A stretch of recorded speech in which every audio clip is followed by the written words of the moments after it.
यदि आपको जीवन में बारंबार धन और संपत्ति की जो कमी है वो बारंबार अपने जीवन में महसूस होती है, और यदि आप भी ये चाहते हैं कि आपके घर परिवार में व आपके वंश में सदैव जो धन की बरकत है वो बनी रहे, बारंबार आपको ऐसा लगता है कि कुछ समय तक तो आपके घर में धन की बरकत जो है वो बनी रहती है, और फिर कुछ महीनों पश्चात या कुछ वर्षों पश्चात या कुछ दिनों पश्चात आपको ऐसा महसूस होता है कि जो आपके घर में आए व धन की जो बरकत है, जो वृद्धि है, वो रुक जाती है, या आपको बारंबार ऐसे लगता है कि भाग्य आपका साथ ज़्यादा समय तक, लंबे समय तक नहीं दे रहा, या आपका भाग्य जो है वो स्थिर नहीं है, या फिर आप बारंबार बहुत से ऐसे उपाय कर भी निराश हो चुके हैं और आपको लगता है कि अब कोई भी उपाय करने की आवश्यकता नहीं है,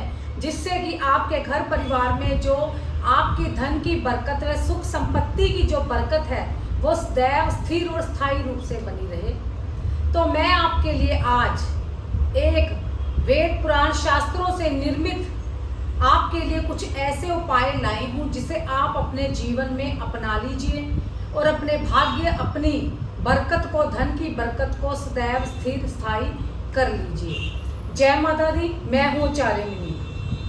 आज हम बात करते हैं आपके घर परिवार में आपकी आय, संपत्ति व धन की बरकत को हम कैसे स्थायी रूप से रख सकें। तो आपके लिए लाई हूँ मैं कुछ ऐसे उपाय जिसे आप अपना लीजिए।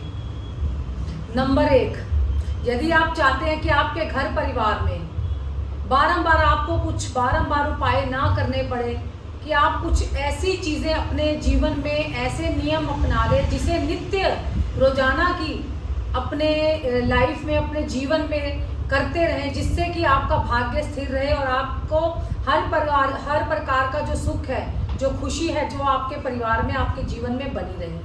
तो आपने क्या करना है? सबसे पहले आपने अपने घर के पास किसी भी शिव मंदिर में जाकर आपने देसी घी का जो दिया है वो आपने जलाना है, और एक ही समय आप रखें। कुछ क्षण, कुछ पल आगे पीछे हो सकता है, परंतु ज़्यादा समय का अंतराल नहीं डालें, और नित्य संध्या को ये आप अपनी नियम बना लें।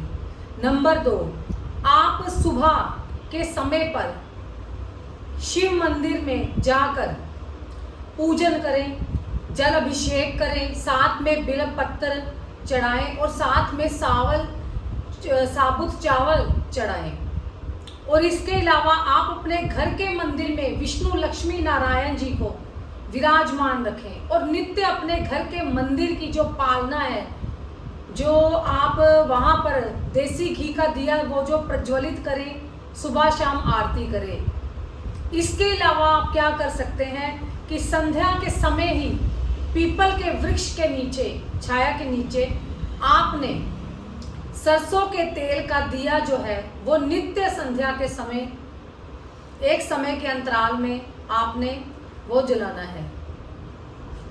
और इसके अलावा आपने क्या करना है कि आप हर अमावस पर या हर शनिवार या हर अमावस पर गरीब व्यक्ति को या गरीब दंपति को, जो जोड़े में हो, पति पत्नी के रूप में, ऐसे दंपति जो गरीब हों, उनको आपने भोजन करवाना है, और वो भोजन आपने उनको अपने घर में बिठाकर करवाना है। इसके अलावा आपने क्या करना है, बृहस्पतिवार को आपने पीले रंग के साबुत चावल, जो मिष्ठान भोग जिसे बोलते हैं, वो आपने सुबह के समय बनाने हैं। वो आपने पीले रंग के चावल देसी, गाय के देसी घी में ही बनाने हैं, और उसे छोटे छोटे बच्चों में जाकर वितरण करना है। और इसके अलावा आप ब्रह्म मुहूर्त में जागकर नित्य तुलसी के आगे आपने गाय के देसी घी का नित्य दिया जलाना है, और तुलसी के दिए के साथ ही आपने आंवले का वृक्ष भी अपने घर में साथ में, दोनों तुलसी और आंवले के वृक्ष को, दोनों को साथ में जोड़कर रखना है। दोनों के आगे आपने दिया जलाना है। आप ऐसे कर सकते हैं, एक दिया जलाएं जो दोनों के आगे घुमा के माँ तुलसी के आगे रख दें। इसके अलावा आपने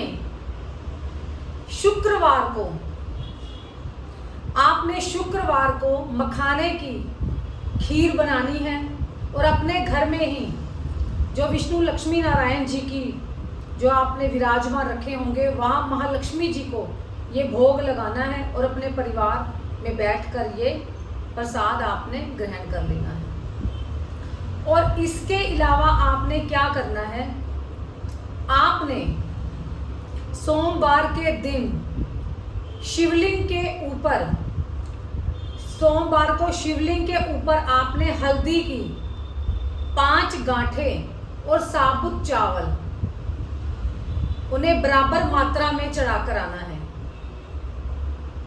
जितना भार हल्दी की गांठों का होगा, हल्दी की गांठें जो होगी वो 5, 7 या 9 इस रूप में नहीं होंगी। जितना वेट हल्दी की गांठों का होगा, साबुत हल्दी की, उतने ही भार के आपने चावल 2 भागों में, एक भाग में हल्दी और एक भाग में चावल साबुत, ये दोनों को एक साथ अपने हाथ में इस तरह उठाकर एक साथ शिवलिंग के पास रख देना है और नतमस्तक होकर प्रणाम करना है आपने, और पीछे मुड़कर नहीं देखना। ये जो जितने भी उपाय मैंने आपको बताए हैं, ये वो उपाय हैं, इनमें से या तो आप 3 या 5 या 3 ऐसे उपाय पकड़ लीजिए जो आपको अपने जीवन काल में जिस भी अनुकूल आपको आसान लगते हैं, साधारण लगते हैं, जिन्हें आप नित्य नियम से निभा सकते हैं। आपको अपने अनुकूल जैसा भी लगता है आप वैसे इसको नित्य नियम में निभा सकते हो। यदि आप नियम से इसमें से जो भी उपाय आपको अच्छे लगे, जो नियम से कर सके, यदि आप वो करते रहें बिना कुछ सोचे विचारे, पूर्ण श्रद्धा और निष्ठा से, तो जो आपका भाग्य है वो जीवन में स्थिर हो जाएगा। आपका भाग्य आपके कर्मों के साथ आपका साथ देगा। आपको कभी आपके जीवन में निराश नहीं होना पड़ेगा, ना भौतिक ना आध्यात्मिक सुख के लिए। जो आपके कर्म है, जो पुण्य कर्म है आपके, वो इन सब कार्यों को करने से जागृत होंगे।